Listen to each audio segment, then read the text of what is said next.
Hey guys, welcome back to the channel. Today we're making our new Cyclekart look 100 years old.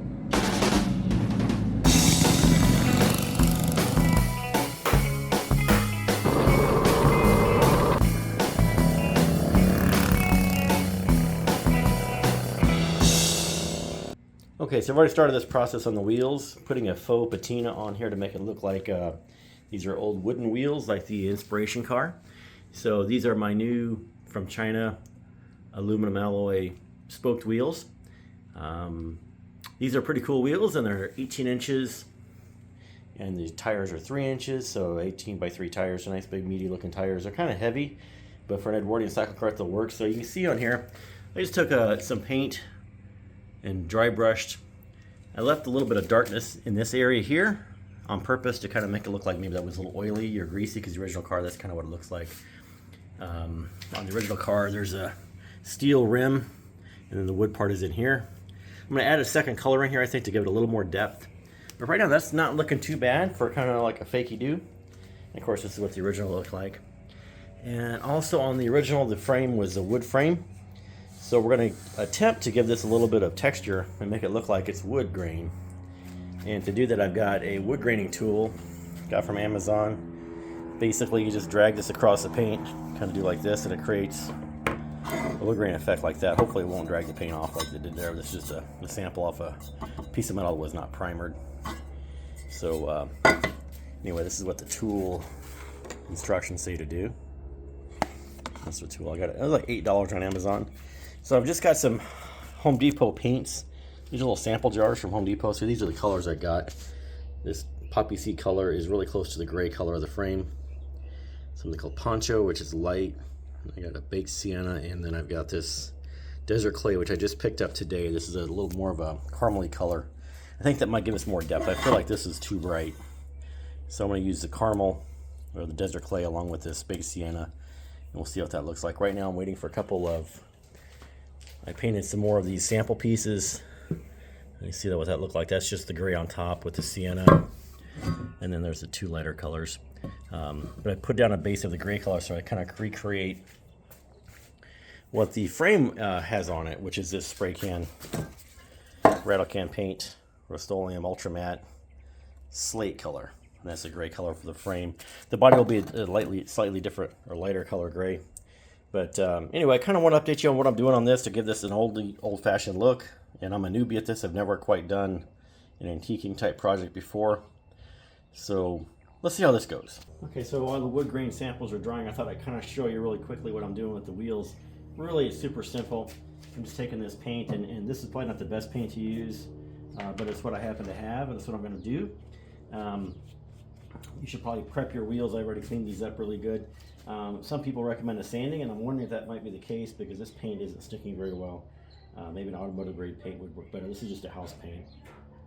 So anyway, probably not the best stuff to use, but I'm just really lightly putting very little paint on the brush, and I'll kind of hold this up so you can maybe see what I'm doing. Just kind of gently starting in the corner, and I'm dry brushing my way up the spoke, right? So I'm not putting so much more paint down here and less paint up here. This little flat spot's kind of hard to get paint onto, but kind of going up the spoke. Again, I'm trying to keep this area dark so that it kind of creates a illusion of being kind of old and dirty. And this illusion I'm trying to create is just of this being wood, right? So the wood spokes in your inspiration car may have different colors. It might be painted. If they're painted, then go for painted. So not super hard to do that. So I'm just working my way around each little area here, and I'm using this little edge. There's a real nice edge there that as I paint this, and I put it on really thin, I'm not putting it on so thick it's completely obscuring the black. I want a little bit of black to peek through and kind of show the stripes of the, not stripes, but the brush stroke essentially, kind of create a wood grain almost. Now I'm probably going to come back over this with a darker color. This is just the first color. And after I got that kind of worked in there, I take a rag and I wipe it off right there. That little edge is perfectly suited for that. So that seems to work pretty well. So that's just all I'm doing. I'm just going to work my way around. All the spokes are going to get the same treatment, and very little paint's being used. I've done 3 wheels and barely used, you can see that's almost a full cup. So this doesn't have to be completely perfect. It's just giving the illusion of it being something other than aluminum. So I'm gonna go ahead and work on this. No sense in watching that, it's gonna be kind of boring for you guys, but just wanted to show you the way I'm approaching it. And I'm sure there's other ways to do this, but this happens to be what I'm doing. So let's keep keeping on. Okay, so that first coat is on here of that lighter color. And I'm sure you're probably wondering what these wheels are. So these are from a Chinese, basically Chinese type Amazon type place. I'll put the link, I think it's called DH Gate. I'll put the link in the description there. Roughly a little less than 400 bucks shipped to your door. It feels a little sketchy because it does hit your fraud alert on your credit card when you pay for these, but they don't typically charge your card actually until they ship. Kelly Wood turned me on to these. He searched high and low on the internet and did find these from China. So they do ship from China. It takes a couple weeks for them to show up. You'll get a shipment notification. And keep in mind, these are a tubeless rim. I made the mistake of getting a tube type tire, and a tube type tire does not want to go on here very well. I took it to a motorcycle shop. They mounted them for me, and they really struggled. I really felt terrible for them because they didn't tell me they were having problems. I could have, sent new tires, different tires. But anyway, get the tubeless tire. That will make your life a lot easier to put these on. Or maybe take them to a motorcycle shop or someplace to professionally mount them. Because you can see the little valve stem, a little bit of gap there. This is designed for a tubeless tire, so keep that in mind when you're looking for tires. Again, I've got tube type tires, and this is not an ideal application. But this just, I'm just trying to illustrate that this is for the Edwardian Cyclekart type car, the 18-inch wheel. Works well for the Edwardian because it's a much bigger cart. Not your typical Cyclekart would want to use these. So we don't really know how durable they are yet. We haven't really run them very much. But again, we're not going to be running these cars very fast. So that's the saving grace on that. Okay, so I add a little bit of the yellowish gold color to this first wheel. The second wheel has the original, just the brown. I'm really liking this little bit of gold treatment. So I just added a tiny little bit of gold to it, yellow. Just dry brushed it on top of the brown. It gives a little bit more of a proper dimension of what I was looking for. I'm really liking that. Okay, so you can see the other side. No gold, a little bit of gold. Looks more like a wood. Now it's got more of a warmth to it. So I'm pretty happy with that result. I'll kind of show you what I did next. Okay, now that I've kind of worked out how I want to do this, I've got the wheel with added the gold coloring to it. So I'm going to do the same thing to the other side. So we got this, I guess it's called desert clay. It's kind of I would describe that as like a caramel color. Comes off as a little bit yellow as it's still wet, but I'm putting a tiny bit on there. And I'm just going to dab it around the edge. Just dimple it on here. Not putting it on thick at all, just a little bit, and then I'm going to just kind of brush it in. I don't want to cover up all the beige. I want to just add to it, but not so much that you can't see the beige anymore. So putting on a super thin, again, just a little dimple of it, and then we're going to sprinkle it onto here, kind of dimple it onto the spokes themselves. And after I've got them kind of dimpled on there, then we'll take the brush and smooth it out so it doesn't look like it's all in one spot, right? We want it to look like a natural, something natural. Anyway, that's the look we're going for. This seems to be working pretty good. You put too much on there, it ends up covering up the other color, and it looks just yellow. It doesn't look. I've had to wipe off a little bit already, so which is not the end of the world. That's why we have rags and things like that, right? I'll put a little bit here and there. If you go a little heavy in some spots, not the end of the world. But like I said, we're just trying to put it on to where it gives the illusion of that color there to make it look like there's grains of wood. Because wood has different colors in it, right? These grains. And I kind of imagine this wheel, a 100-year-old car, the wheel might have been painted at one time, right? So the paint's still showing in spots. So it's not a restored car. The Franklin that I'm modeling after has never been restored. It's in as original, as run condition still, which is pretty amazing after 112 years, 113 years, something like that. And the fact that it still runs is in as race condition. I'll show you what I'm doing. I'm just dimpling that color onto there. And several spokes at one time, and I'm going to brush it down and smooth it out so that it doesn't create too much paint on one spot.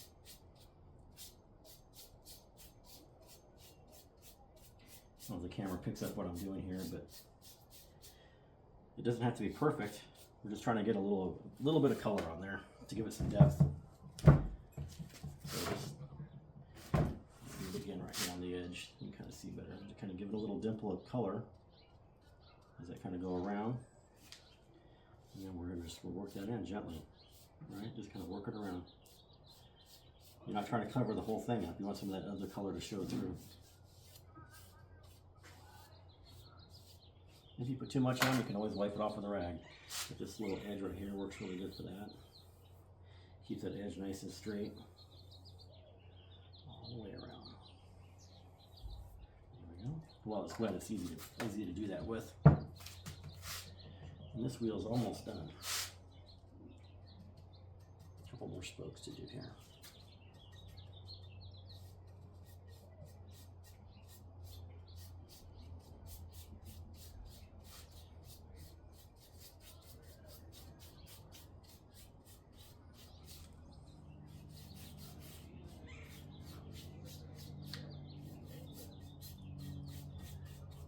Okay, that looks awesome. I'm happy with that.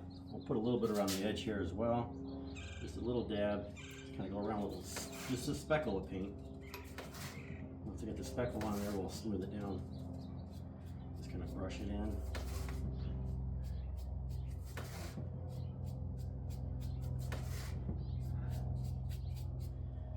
And you can always take a little, if you feel like you got a little too much, you can take a rag and just kind of wipe off a little of the excess so it doesn't look so yellow.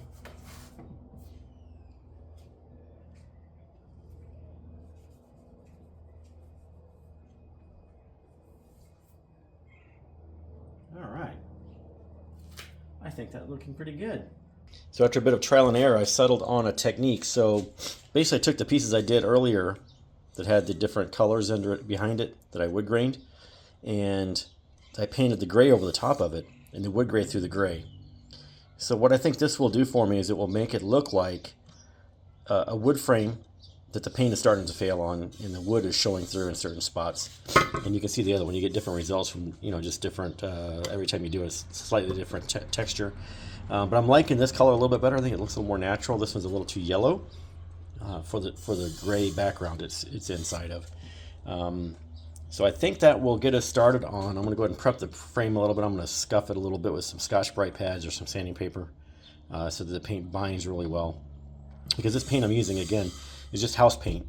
So hopefully it'll bind better than the samples did, because I think when you put them on and don't let them cure very well, they kind of scrape off real easy. So at any rate, I'm going to get the frame prepped, and I'm going to do a couple sample pieces probably on the very front of the frame.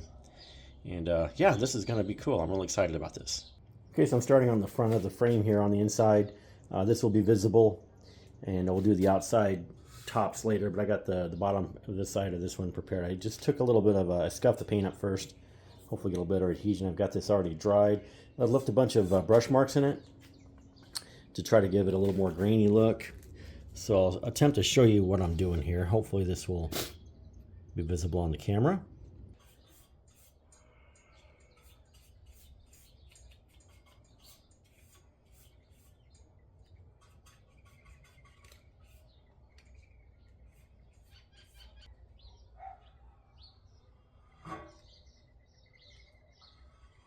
Yeah, really happy with that.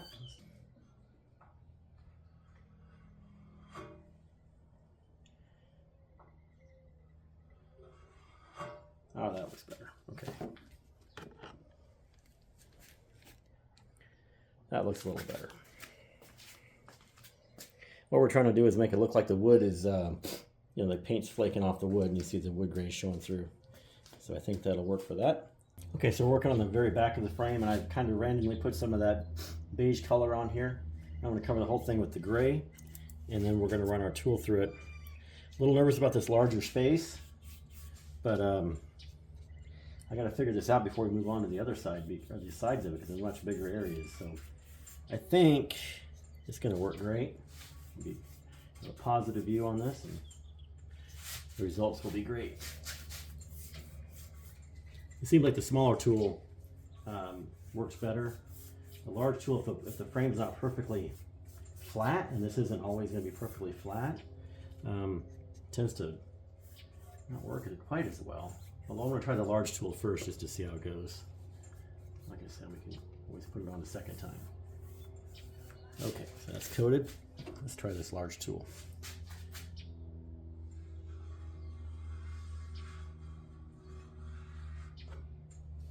Actually, that's cool. What this is also going to do, I think, because the paint is slightly different color, the original color is going to peek through it just a little bit here and there. And this is awesome. So I've got, yeah, that's cool. I wonder, I'm going to mess it up if I touch it again. Yeah, I'm pretty happy with that. Okay, so we're going to let that dry. See what that looks like when it's dried. Okay, so I got to say I'm pretty happy with that. If you look, you'll notice that the difference in color from the original paint to the paint I've used, I tried to get something very close, but you can see there actually is, it does kind of show up as graining. It shows up as wood grain. Oh man, I'm so happy with that. You see how really right here, right? Kind of gives you the illusion that that's a piece of wood that's been painted 100 years ago and is peeling off, and you know, the wood underneath is showing through, which is exactly what we're going through. The original car has that appearance down the sides primarily, at least the photos I've seen of it. So the challenge will be to do the whole side of this frame, 8 feet long. Oh my goodness. Okay, so that'll be a whole nother challenge, but that is what we're doing. Fantastic. Okay, so this is big. This is huge. Well, certainly a long section. So this is the light color coat. I did this little ribs in it to kind of create simulated wood grain. And of course, yesterday we did the back.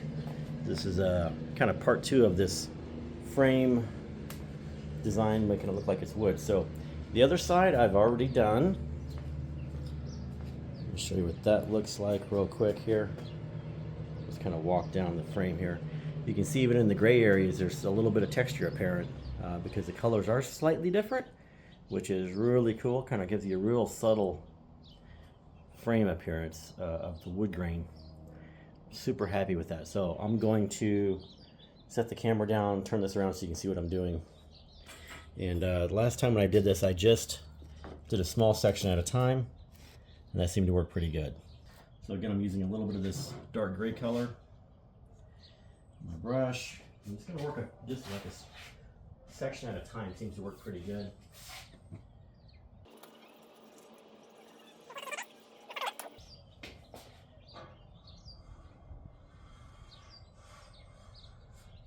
And drag it through one more time.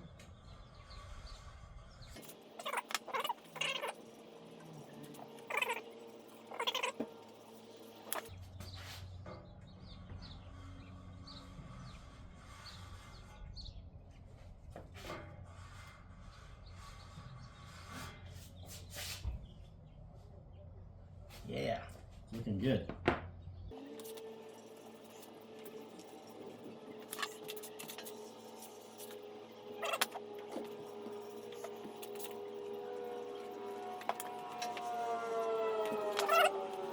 right, let's show you what that looks like. Of course, it's still a little wet, but that'll dry nicely. See, just a little bit of that color is peeking through the frame, which is exactly what I wanted. I didn't want it to be overpowering. Happy with that. Okay, so I think that's the end of this video on adding the wood patina or wood treatment and the patina on the tires and wheels over here. You see them over in the corner. Those really look cool. Super happy with this wood graining. Thanks for following along with me, guys, as I figured this out kind of live on camera here. And I'm giving you a little bit of a sneak peek as to what's up next. Some of you may know, but I work in a comp factory that makes foam. So I'm using some of their foam and computer cutting techniques to mock up some pieces to get some really nice radius for the front of the Franklin, the end of the hood, and then the cowl area. And I've got a small circle cut also for the tank that goes behind the seat. So up next is making some body panels. So I appreciate you guys following along on this build. Appreciate your comments, and get out in the garage and build something cool.